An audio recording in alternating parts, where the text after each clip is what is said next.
నారాయణ నారాయణ శ్రీమన్నారాయణ నారాయణ నారాయణ.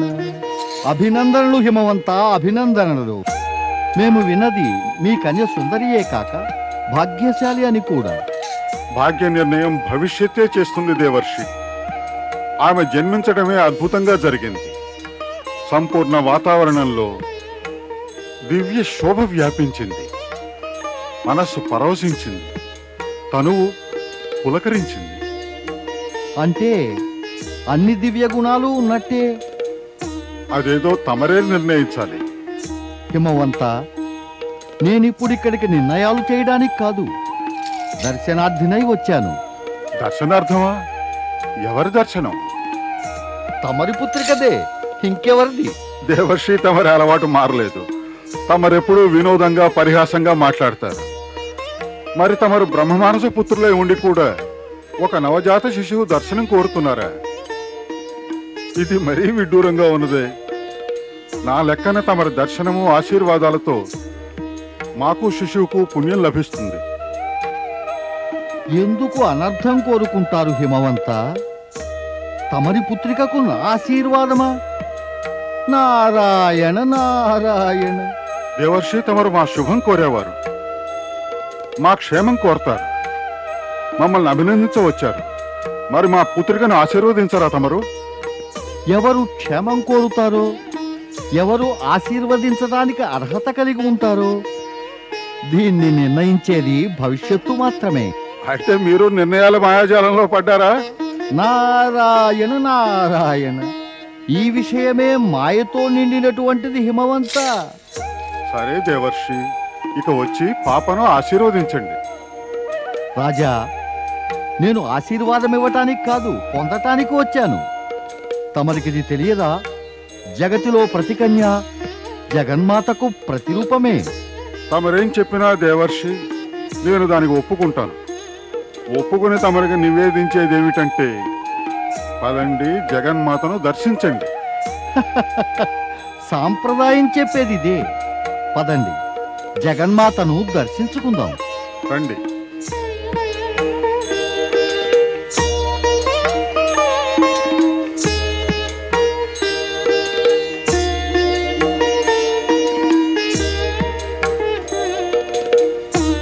నారాయణ నారాయణ. ప్రణామం దేవర్షి, నా నమస్సు స్వీకరించండి. మంగళమస్తు. అయితే మీరు బాలికను ఆశీర్వదించవచ్చారా? లేదు మహారాణి, లేదు, నేను అభినందించడానికి వచ్చాను. అయితే అభినందనలతో ఆశీర్వాదం ఇవ్వండి. నారాయణ నారాయణ. ఎలా చెప్పమంటారు ఈ సత్యాన్ని సుస్పష్టంగా? ఎలాంటి సత్యం దేవర్షి? ఈ జగతిలోని ఆ గొప్ప సత్యం ఇక జరగబోతున్నది. ఆహాహా, ఎంత అందమైన పాప!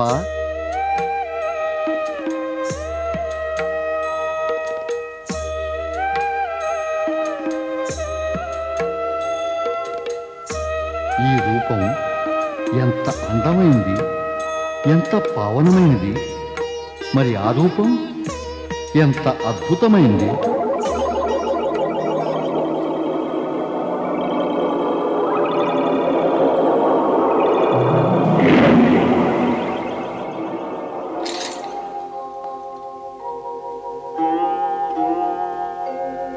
నారదా, నేను శక్తి ఒక రూపాన్నని ఏవో సంకేతాలు నీ నోటి వెంట పదే పదే వినవస్తున్నాయి.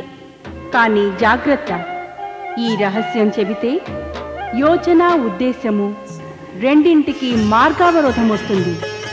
హిమవంతుడికి మైనారాణికి ఈ సత్యం తెలియకూడదు. వారిని సామాన్య మాతాపితలుగానే ఉండిపోని.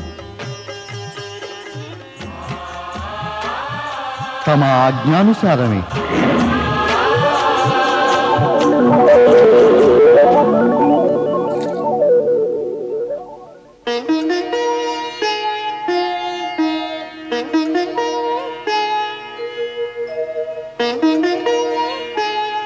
దేవర్షి, ఎవరితో మాట్లాడుతున్నారు? ఆ మాటలు కూడా ఎటువంటివంటే, ఏదో ఓ దేవితో మాట్లాడుతున్నట్టున్నాయి. రాజా, ఈ పుణ్యభూమిపై కన్యను దేవీ రూపంగానే భావిస్తారు. సత్యం చెప్పారు మీరు దేవర్షి. ఇంత చిన్న పాప మాట్లాడలేదు కదా. మరి నేను మాట్లాడగలనుగా. పెద్దవారే ఈ చిన్నారి శిశువులతో సంభాషించగలరు. అలా చేస్తూనే ఉంటారు.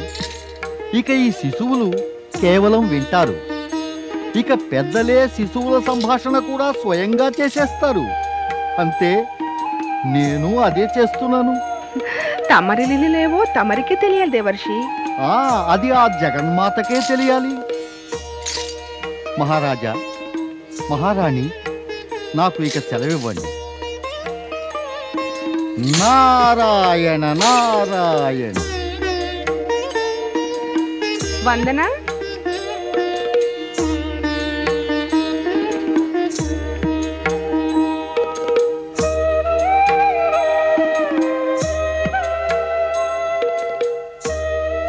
ఎంత అందంగా ఉంది పాప.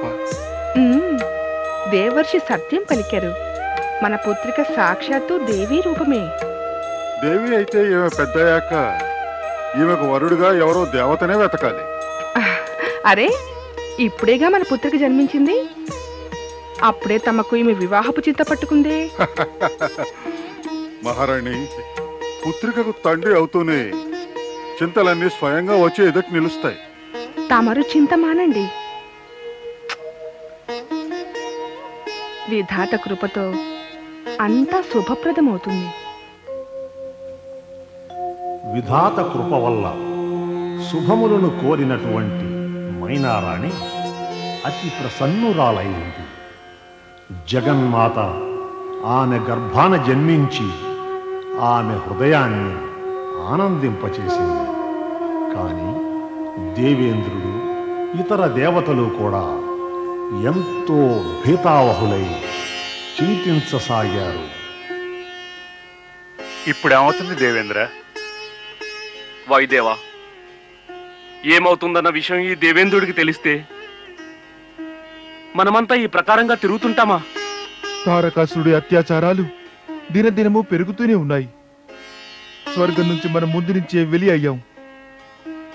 ఇక ఏ ఇతర స్థానంలోనూ ఉండే యోగ్యత లేదు. వరుణదేవులు సత్యం పలికారు.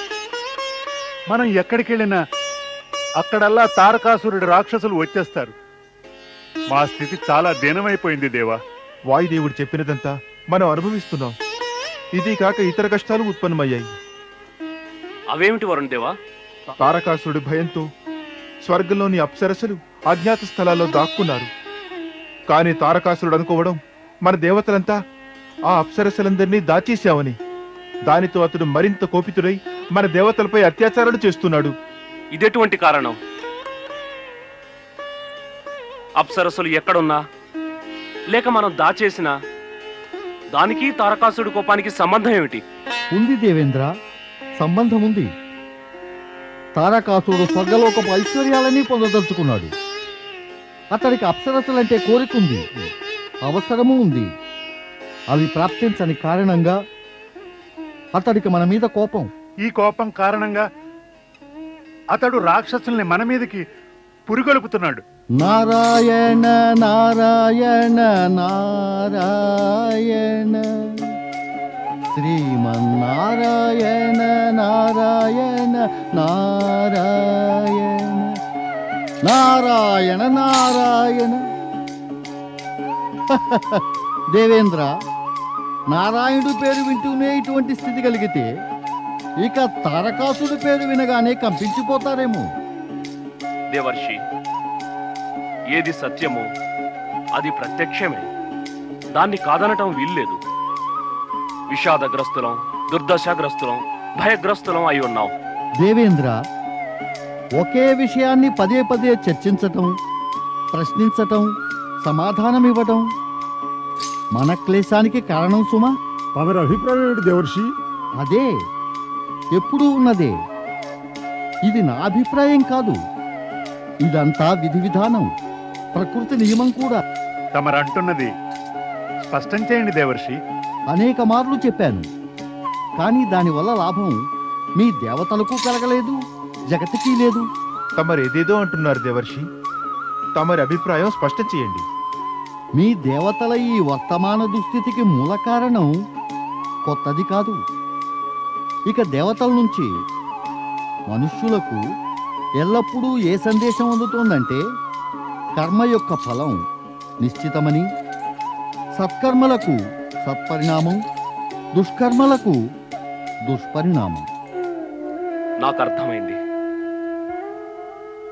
అర్థమైంది దేవర్షి.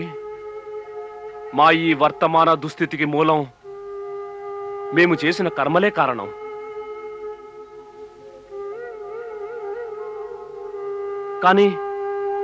కానీ ఈ విషయంలోనైతే నేను నా దోషాన్ని మొదటే ఒప్పుకున్నాను. దేవర్షి, తమరు కేవలం ఇప్పుడు మా ఈ దుస్థితి తప్పేందుకు ఏదో ఉపాయం చెప్పండి. ఉపాయమా? నారాయణ నారాయణ. నేను చెప్పడం చెయ్యడం వల్ల ఏం కాదు. సమస్యకు పరిష్కారం ప్రకృతి ద్వారానే జరిగింది. అలాగా? ఎలా జరిగిపోయింది? ఎప్పుడు జరిగిపోయింది? ఎక్కడ జరిగిపోయింది? చెప్పండి దేవర్షి. శాంతి దేవతలారా శాంతి. ఈ విషయం మీ మనసులకు శాంతి కలిగిస్తుంది. నాకిది తెలుసు.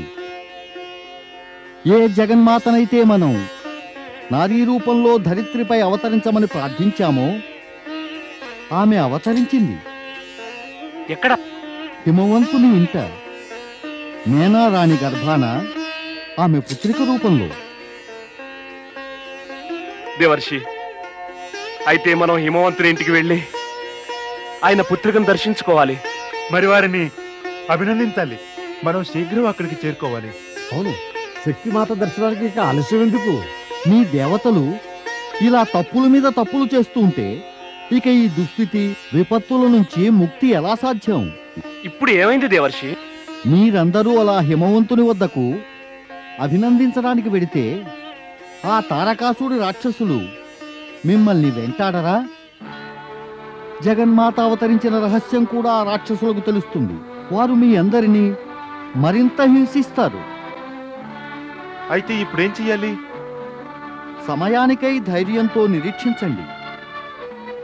స్వయంగా జగన్మాత కూడా కోరనిది ఏమిటంటే హిమవంతుడు మేనారాణి తనను శక్తి రూపంలో స్వీకరించడం, భావించడం, అందువల్ల తనకు తల్లిదండ్రుల ప్రేమ లోపించడం. అందుకే ఇప్పుడు ఆమెను దర్శించే కోరికను అణచుకోండి. సమయం రాగానే ఆమె మహత్యం ప్రదర్శితమై స్వయంగా ఆమె సాక్షాత్కరించగలదు. అదే మంచిది దేవర్షి. మేము సమయానికై వేచి ఉంటాం దేవర్షి. సమయానికై వేచి ఉండడం తప్పనిసరి వాయుదేవా. ఇక అదే మంచిది కూడా. నారాయణ నారాయణ. ఆదిశక్తి హిమవంతుని ఇంట పుత్రిక రూపాన జన్మించింది. ఆమె జన్మించిన పిదప శివుని హృదయంలో ఒక విశేష భావన ఉదయించింది. అటువంటి అనురాగ భావన శివుని వంటి విరక్తునికి విరాగికి ఉపయుక్తము రుచికరము అనిపించలేదు. దేవతలంతా తారకాసురుని వధకై శివుణ్ణి అనురాగ భావస్థితికి తీసుకొచ్చే ప్రయత్నం సాగించారు. కానీ దానికి శివశంకరుడు అంగీకరించలేదు. దేవతలంతా శక్తిని నారీ రూపాన అవతరించమని ప్రార్థించగా ఆమె వారి ప్రార్థనకు అంగీకరించింది. ఒక వంక తారకాసుర వధ ద్వారా లోక కళ్యాణ విషయం ఉండగా, మరొక వంక ఈ ఉద్దేశ్యం పూర్తి కావటానికి శివుణ్ణి ఉపయోగించటం అవసరమైంది. శివుణ్ణి వైరాగ్య ప్రవృత్తి నుంచి అనురాగ ప్రవృత్తికి మళ్లించడం కూడా అవసరమైంది. లోక కళ్యాణానికి శివుడు తత్పరుడే కాని వైరాగ్య ధోరణి నుంచి విచలితుడై కళ్యాణానికి పూనుకోవటం ఆయన యోగ ధర్మాలకు అడ్డొచ్చింది. ఇట్టి పరిస్థితిలో శివుని లలాటంపై ఒక స్వేద బిందువు పుట్టి అది భూమిపై పడింది.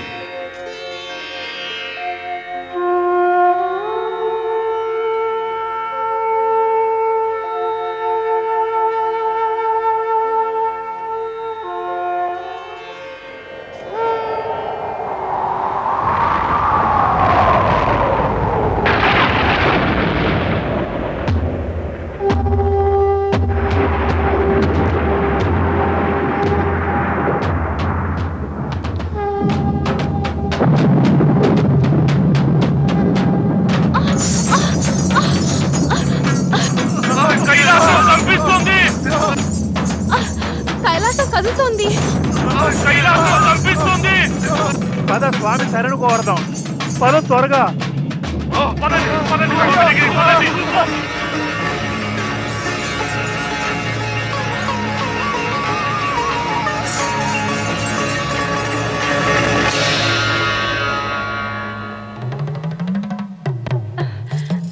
పుత్ర,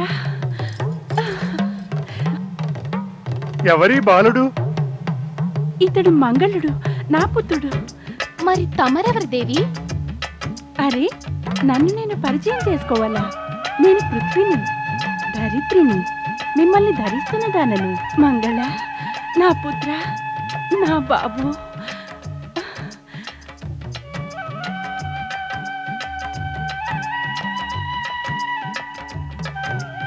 ఓ దేవాది దేవా, సర్వశక్తిమంత మహాదేవా, యుగ యుగాలుగా నా హృదయం పుత్ర ప్రాప్తికై వ్యాకులమైంది. నేను ఈనాటికై నిరీక్షిస్తూ ఉన్నాను. ఇలా పుత్రుని మాతనై నేను సార్థకత పొందగలిగాను. తమరు ఏ పుత్రుని నాకు ప్రదానం చేసి నాకు మహోపకారం చేశారు. సహన శక్తికే ప్రతిమూర్తి ధరణి, నా తేజోబిందువు నుంచి ఉత్పన్నుడి పృథ్వీపుత్రుడు మంగళుడనే పేరుతో ప్రసిద్ధుడవుతాడు. అతని పేరే లోక కళ్యాణానికి కారకమవుతుంది. నాకేమిటి ఆజ్ఞ పరాత్పర? నీవీ శిశువును ప్రేమతో పెంచి పెద్ద చెయ్యి. అది నేను ఎలాగో చేస్తాను పరమేశ్వర. మాతను ఇక మాతృధర్మం నిర్వర్తించాలి. ఇది కాకుండా నాకేమిటి ఆజ్ఞ? సమయం వస్తే అన్నీ స్వయంగా తెలుసుకుంటావు. ఓం నమః శివాయ.